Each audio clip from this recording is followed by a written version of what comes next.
Hukum wanita haid dia membaca Al-Quran. Di dalam perkara permasalahan ini sungguhnya ulama berbeda pendapat. Sebagian kemudian melarangnya dan sebagian memperbolehkannya. Akan tetapi yang kuat, wallahu a'lam, yaitu yang berpendapat diperbolehkannya membaca Al-Quran.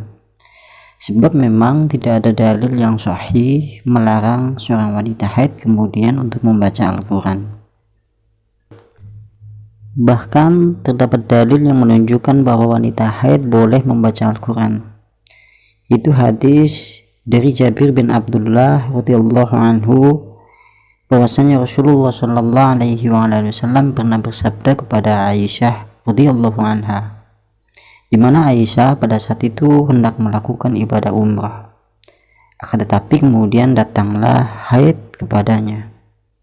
Lantas kemudian Rasulullah SAW bersabda kepada Aisyah, yang pada saat itu dia dalam keadaan haid, summa haji wa asna'i ma yasna'u al-hajju khairu an la tatawwafi bil baiti wa la tusalli. Riwayat Bukhari dan Muslim. Kemudian hendaklah engkau berhaji, dan kemudian engkau lakukan apa saja yang biasa dilakukan oleh orang-orang yang berhaji, selain daripada engkau melakukan ibadah tawaf, atau jangan kemudian pula engkau melakukan ibadah sholat. Kemudian hadis tersebut dijelaskan oleh Syekh Al-Albani. Beliau menjelaskan, fihi dalilun ala jawazi qiraatil haid lil Quran. Sungguhnya di dalam hadis tersebut menunjukkan bolehnya membaca Al-Quran bagi orang yang haid. Li'annaha bil ghaibah min afdhali a'malil hajj. Sesungguhnya ibadah membaca Al-Quran merupakan ibadah yang utama di dalam amalan-amalan ibadah haji. Waqad abbahallaha a'mal al-haji kullaha siwa tawaf wa salatu. Dan Rasulullah sallallahu alaihi wasallam membolehkan untuk melakukan amalan-amalan semuanya di dalam ibadah haji kecuali yaitu tawaf dan salat. Walau kana yahrimu 'alaiha tilawah aidan la bayanan laha kama bayanan laha hukma sholah.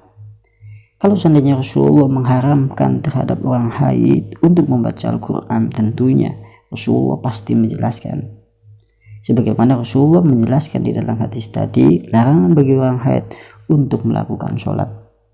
Bal tilawatu aula bil bayan, bahkan hukum membaca Al-Quran bagi orang haid tentunya jauh lebih utama untuk dijelaskan, karena sungguhnya tidak ada nas dan tidak ada ijma di dalam hadis atau keterangan yang melarang keharaman untuk membaca Al-Quran bagi orang yang haid. Berbeda dengan sholat, karena sholat bagi orang yang haid telah jelas di dalam hadis Rasulullah ataupun perkataan ulama. Wasakata an tilawat ta'ala dzalika ala jawaziha laha li'annahu ta'khirul bayan an waqtil hajah.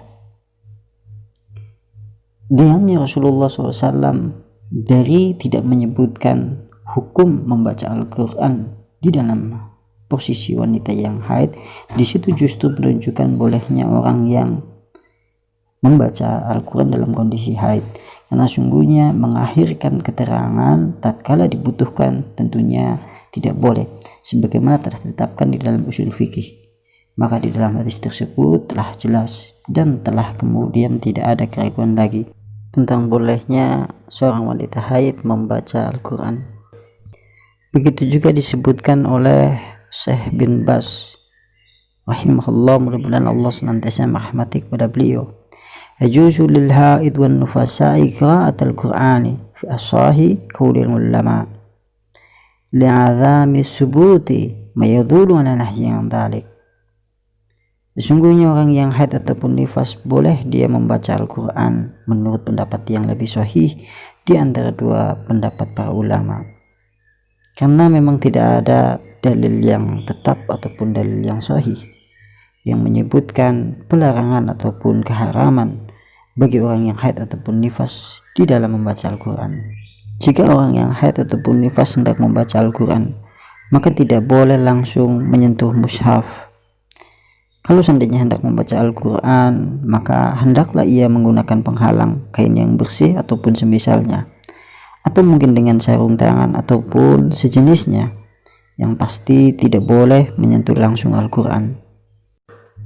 Kemudian jika ada yang bertanya apakah boleh sekiranya membaca Al-Quran dia memiliki hadas kecil atau tanpa berwudu terlebih dahulu, maka Imam Nawawi rahimahullahu ta'ala bahwasanya dia menyebutkan ijma'al muslimun ala jawasi qira'at al-Qur'ani lil muhaddasil hadasil ashari wal afdalu ayat tawaddu'an laha.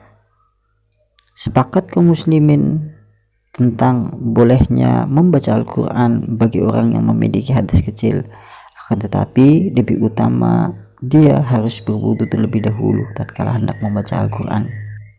Begitulah hukum orang yang haid di dalam membaca Al-Quran. Akan tetapi tidak kalah penting tatkala kemudian kita berbicara masalah ini, kita sering mendapatkan kaum muslimah di mana dia tidak dalam keadaan berhaid, ataupun dengan kata lain mereka dalam keadaan bersuci, akan tetapi dia tidak pernah menyentuh Al-Quran dan dia juga tidak pernah membaca Al-Quran. Padahal kita mengetahui bahwasanya sungguhnya kewajiban kaum muslimah tentunya membaca Al-Quran dan kemudian mempelajarinya, begitu juga banyak kemudian mengamalkannya.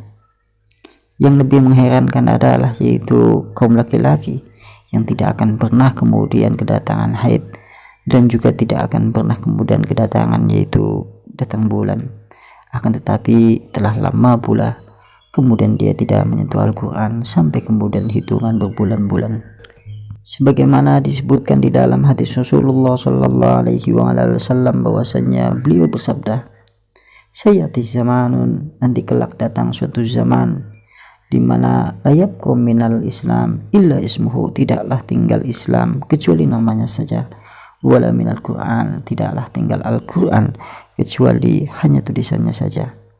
Tentunya ini cukup menjadi perhatian bagi kita seluruhnya, yaitu kaum muslimah dan juga kaum muslimin yang mengimani terhadap Al-Quran, dan kita memiliki kewajiban kepadanya, membacanya, mempelajarinya, dan juga kemudian mengamalkannya ataupun kemudian mengajarkannya bagi siapapun yang kemudian mampu untuk mengajarkannya.